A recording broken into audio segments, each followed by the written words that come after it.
తెల్లవారే వెలుగు రేఖలా పచ్చ పచ్చ పచ్చి మట్టి బొమ్మలా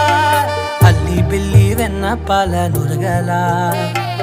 అచ్చ తెలుగు ఇంటి పూల కొమ్మలా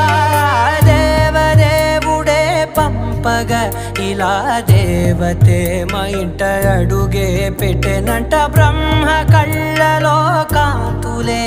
మా అమ్మలా మా కోసం మళ్ళీ లాలి పాడేనంట.